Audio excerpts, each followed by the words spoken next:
Nchi za Kuwait na Bahrain zimeilaani vikali Iran kufuatia mashambulizi mapya ya drone na makombora yaliyolenga maeneo yao, huku mvutano kati ya Tehran na Washington ukiendelea kuongezeka.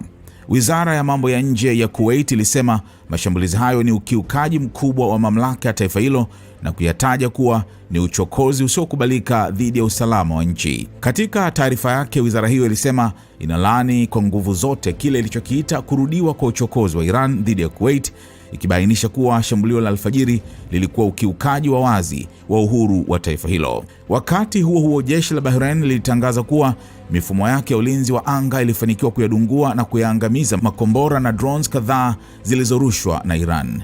Jeshi hilo lilisema limewekwa katika hali ya tahadhari ya juu zaidi kufuatia mashambulizi hayo ambayo yalitokea baada ya Marekani kufanya mashambulizi mapya dhidi ya Iran.